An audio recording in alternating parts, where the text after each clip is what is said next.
Hello बच्चों, कैसे हैं आप सब। तो उम्मीद करते हैं सब बढ़िया होंगे। तो हम एक्सरसाइज 5A का एग्जाम्पल सॉल्व कर रहे थे, जिसमें हम 13 एग्जाम्पल सॉल्व कर चुके थे। आज के इस वीडियो में हम इस एक्सरसाइज का एग्जाम्पल नंबर 14 सॉल्व करेंगे। तो देखते हैं क्वेश्चन क्या है। क्वेश्चन है, for what value of n are the nth terms of the following two AP is the same. ठीक है, यहाँ पे हमें दो AP गिवन है और हमसे पूछ रहा है कि अगर इन दोनों AP का nth टर्म इक्वल है तो उस केस में बताइए n का वैल्यू क्या होगा। ठीक है, क्वेश्चन में यही बोल रहा है। यहाँ पे हमें दो AP गिवन है और हमसे क्वेश्चन में बोल रहा है कि अगर इन दोनों AP का nth टर्म इक्वल है तो उस केस में बताइए n का वैल्यू क्या होगा। ठीक है, उसके बाद पूछ रहा है कि ऑल्सो फाइंड दिस टर्म, यानी कि जो भी n का वैल्यू आएगा उस n के वैल्यू पे टर्म वैल्यू मतलब टर्म क्या होगा। ठीक है, यानी हमको टर्म का वैल्यू बताना है क्या होगा। ठीक है, चलिए देखते हैं। तो पहले हम दोनों AP को लिखते हैं। तो गिवन AP, तो यहां पे पहला AP है 13, 19, 25 एंड सो ऑन। ठीक है, ये एक इनफिनाइट AP है क्योंकि यहाँ पे एंड नहीं हो रहा है, आगे बढ़ते जा रहा है। ये फर्स्ट AP है हमारा। सेकंड AP क्या गिवन है 69, 68, 67 एंड सो ऑन। ठीक है, ये हमारा सेकंड AP है, ये फर्स्ट AP है। अगर हम इसका फर्स्ट टर्म का बात करें, इस AP का फर्स्ट टर्म जिसको हम स्मॉल a से रिप्रेजेंट कर रहे हैं, तो यहाँ पे क्या है 13। कॉमन डिफरेंस यहाँ पे क्या है, कॉमन डिफरेंस जिसको स्मॉल d से रिप्रेजेंट कर रहे हैं, तो 19 माइनस 13 करेंगे कितना आ जाएगा 6, यानी कि कॉमन डिफरेंस 6 है। अगर हम nth टर्म निकालते हैं Tn, तो nth टर्म का फॉर्मूला क्या होता है a plus n minus 1 into D. ठीक है, तो यहां से a का वैल्यू क्या है हमारा, फर्स्ट टर्म 13 है, प्लस n का वैल्यू फाइंड करना है, दिया है for what value of n का वैल्यू फाइंड करना है -1। कॉमन डिफरेंस यहाँ पे 6 है। ठीक है, तो यहां से आ जाएगा 13 प्लस 6n माइनस 6, तो 13 माइनस 6 क्या हो जाएगा 7 प्लस 6n। ठीक है, ये हुआ फर्स्ट AP के लिए Tn का वैल्यू, यानी कि nth टर्म का वैल्यू हो गया फर्स्ट AP के लिए। ठीक है, अब सेकेंड AP पे आते हैं। तो मान के चलते हैं कि जो सेकेंड AP है उसके फर्स्ट टर्म को कैपिटल A से रिप्रेजेंट कर रहे हैं। ठीक है, बस रिप्रेजेंट कर रहे हैं। यहाँ पे स्मॉल a से रिप्रेजेंट ऑलरेडी हम कर चुके हैं, तो यहाँ पे हम कैपिटल A से फर्स्ट टर्म को रिप्रेजेंट कर रहे हैं। ठीक है, क्योंकि यहाँ पे दो AP गिवन है। अगर एक ही AP गिवन रहता है तो वहाँ पर हम स्मॉल a से रिप्रेजेंट करते हैं, लेकिन यहाँ पे दो AP गिवन है, इसलिए एक केस में हम स्मॉल a से रिप्रेजेंट कर चुके हैं, तो दूसरे केस में कैपिटल A से रिप्रेजेंट कर रहे हैं। तो यहाँ पे फर्स्ट टर्म क्या है 69। कॉमन डिफरेंस को हम कैपिटल D से रिप्रेजेंट कर रहे हैं। ठीक है, यहाँ पे कैपिटल A है, यहाँ पे कैपिटल D, तो कॉमन डिफरेंस क्या हो जाएगा 68 माइनस 69 क्या हो जाएगा -1। ठीक है, अब इसका हम Tn का वैल्यू निकालें तो Tn is equal to A plus n minus 1 into capital D। यहाँ पे कैपिटल A क्या है 69 प्लस n माइनस n का वैल्यू फाइंड करना है, D क्या है -1। क्लियर है यहाँ तक।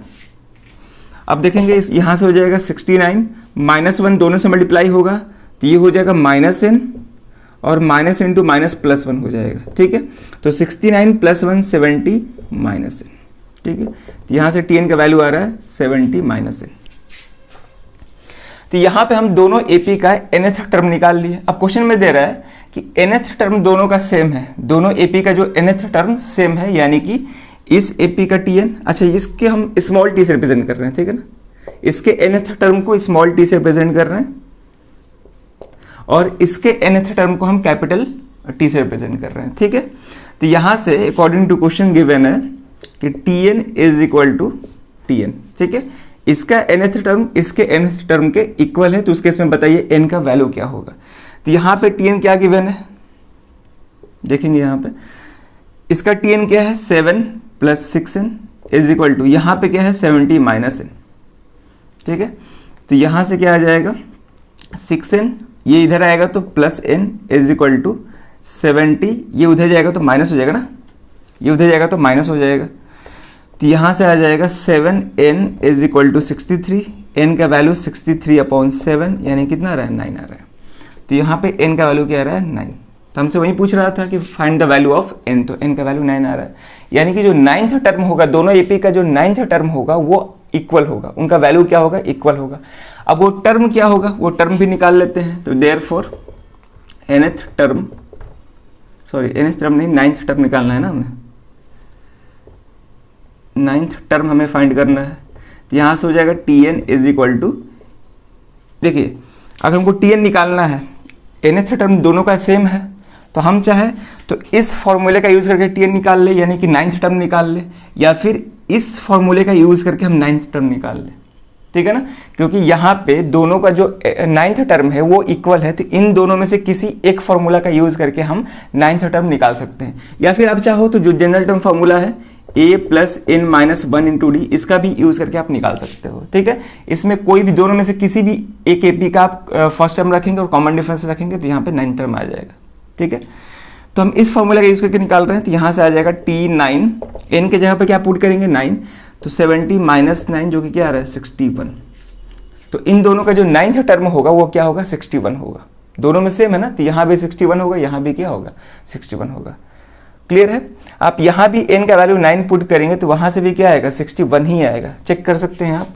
तो T9 is equal to 7 plus 6 into 9 हो जाएगा, तो 7 प्लस 6 9 जा 54, कितना आ गया 61। यहाँ से भी 61 आ रहा है, यहाँ से भी 61 आ रहा है। आप इस जनरल टर्म फॉर्मूला के यूज़ करके निकालते हैं 9th टर्म तो भी सेम आएगा, चेक कर सकते हैं आप। तो यहाँ से हो जाएगा T9 इज इक्वल टू, अब यहाँ पे फर्स्ट टर्म जो है दोनों में से किसी भी एक एपी का रख सकते हैं आप, ठीक है। मान लेते हैं हम इसका रखते हैं, तो ये हो जाएगा 13 प्लस 9 माइनस 1, यानी कि 9 माइनस 1 8 हो जाएगा। कॉमन डिफरेंस यहाँ पे क्या है हमारा 6 है, ठीक है। सॉल्व करिए, 13 प्लस 48, ये भी क्या आ रहा है 61 ही आ रहा है। आप इसका भी फर्स्ट टर्म रख के चेक करेंगे तो वहाँ से भी क्या आएगा 61 ही आएगा, फर्स्ट टर्म और कॉमन डिफरेंस का भी रखेंगे तो 61 ही आएगा, ठीक है। तो इस तरह से सॉल्व करना था। दो एपी गिवन था, दोनों का nth टर्म इक्वल था, तो उस केस में हमको बताना था कि n का वैल्यू क्या होगा, तो n का वैल्यू 9 होगा, यानी कि इन दोनों का 9th टर्म इक्वल होगा, और उस टर्म वैल्यू क्या है, उस टर्म का वैल्यू है 61, ठीक है। तो इस तरह से क्वेश्चन सॉल्व करना था। काफ़ी इंपॉर्टेंट क्वेश्चन है क्योंकि कई बार बोर्ड में पूछ चुका है। तो क्वेश्चन प्रैक्टिस करते रहिए, कहीं भी कोई डाउट है जरूर आप उसको कमेंट करिएगा। तो इस वीडियो में ही क्वेश्चन रखते हैं, अब मिलते हैं नेक्स्ट वीडियो में नए क्वेश्चन के साथ। Thank you.